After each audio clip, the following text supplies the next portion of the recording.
What's up, guys? Today I wanted to talk about the dark side of yield farming altcoin pairs. If you guys look at my altcoin yield farming positions here, you can see some positions are still sitting in really nice profits, but a lot of times our positions would look like this as well. You can see it's down 23% from my initial investment, and it's not even beating holding in this case.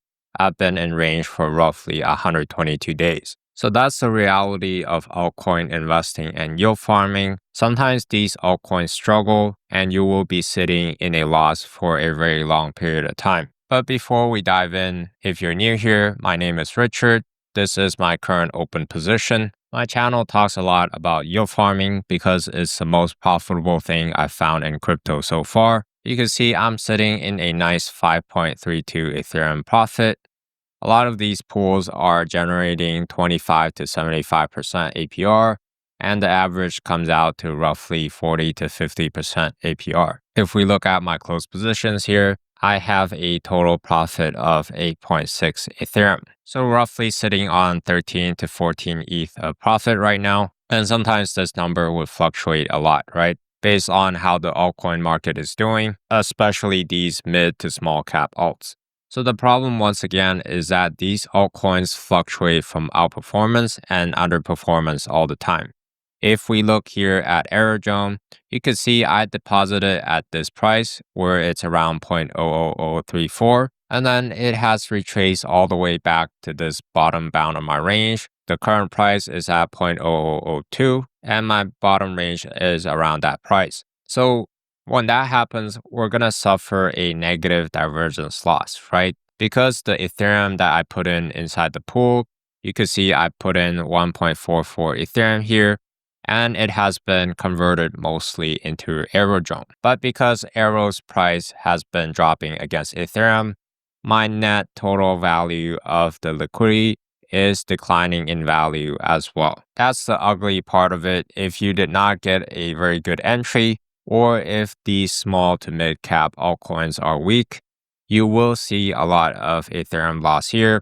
And if you panic sell because you don't believe in the project, or if you just invested too heavily in small to mid cap alts, then you would be realizing these losses, right? And if these tokens do bounce back, then you missed out on all of the gains. If we look here, beginning of May, you can see Aerodrome's price actually traded a little bit above my entry just for a very short time before drawing back down again. So as long as the fundamentals of the project is solid, I do believe that tokens like Aero would recover once the market condition is good again. So that's the problem. If we pick assets that are declining in its value against our quote asset, in this case it's Ethereum, and you could be yield farming Solana pairs as well, right? Stuff like Radium and Fartcoin, and I think a lot of DeFi people will just avoid meme coins, but I personally think that meme coins are really good to yield farm with, as long as you're sticking to the right memes like MOG, for example,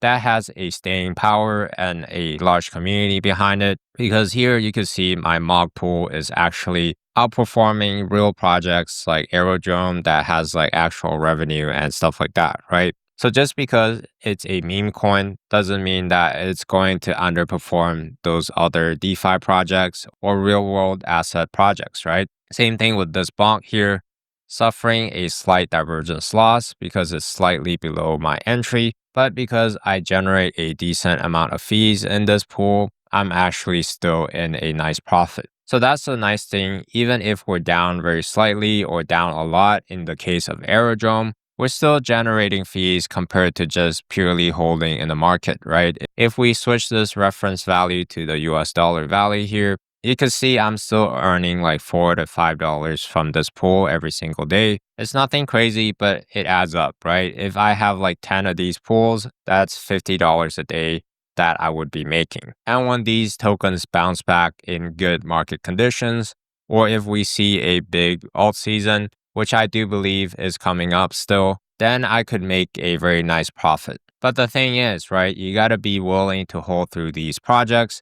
And there's a few ways to make it easier for you to hold through these drawdown. The first one is basically diversifying your portfolio. But before we talk about that, I want to talk about risk and reward really quickly here. A lot of times when we're yield farming lower cap altcoins, we're actually making a high risk and high reward investment. It doesn't matter if the project has actual revenue or not. When the market conditions are bad, mid and small cap altcoins typically have the deepest drawdowns. And this is potential reward, right? Just because we're taking on more risk, it doesn't mean that we're going to get more reward, especially in a bad market condition. But the reason why we take this risk is because hopefully we get a better reward, right? If we're just dollar costing average into Bitcoin, for example, the risk and reward is probably much lower compared to the altcoin.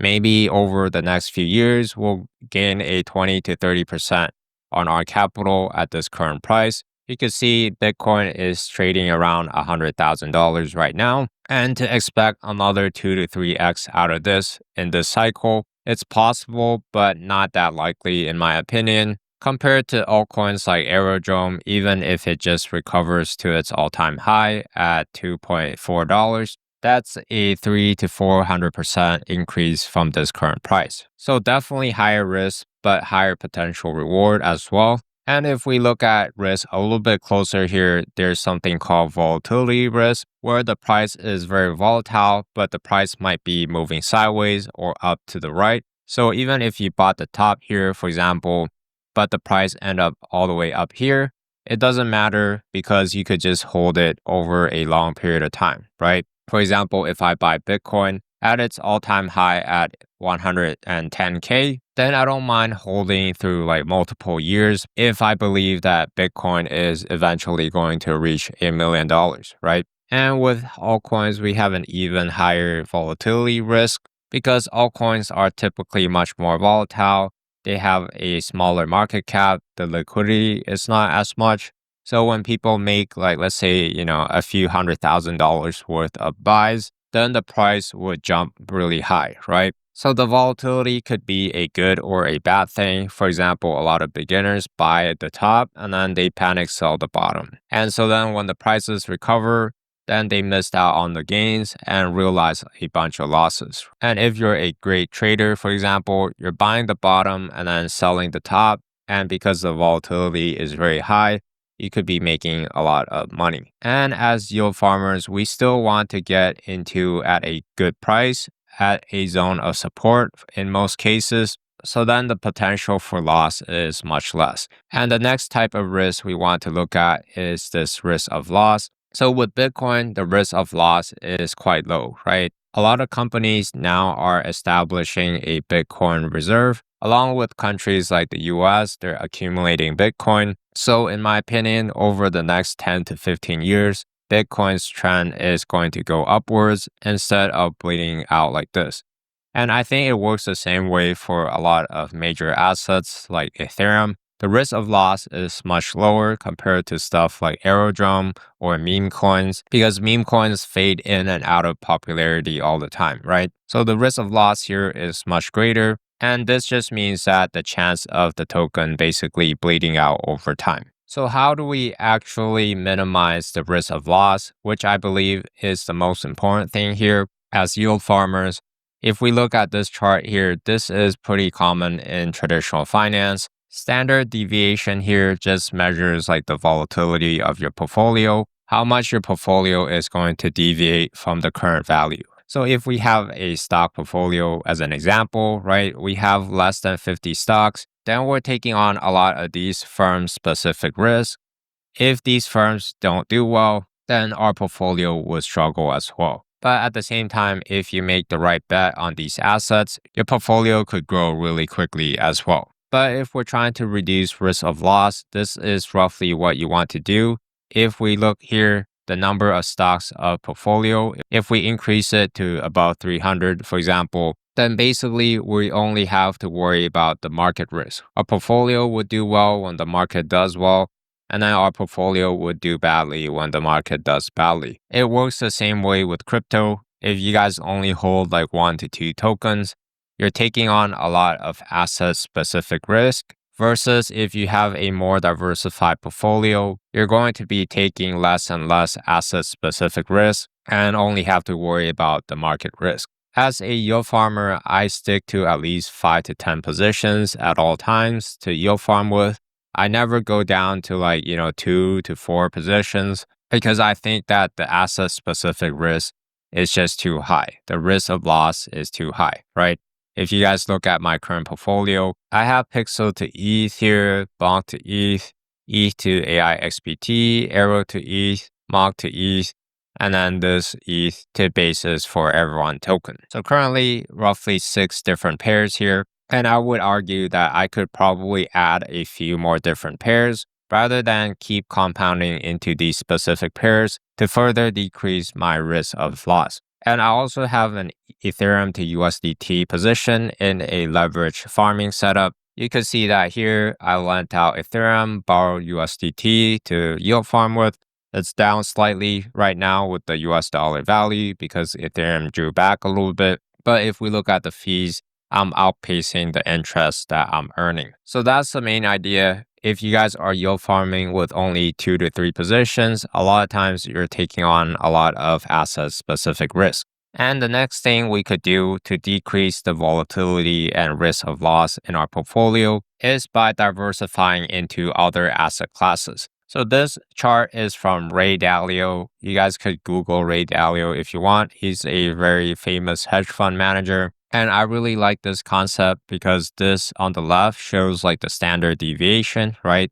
The volatility of your portfolio. And the bottom here shows like the number of assets. And as we increase the assets, you can see the volatility of your portfolio dropping.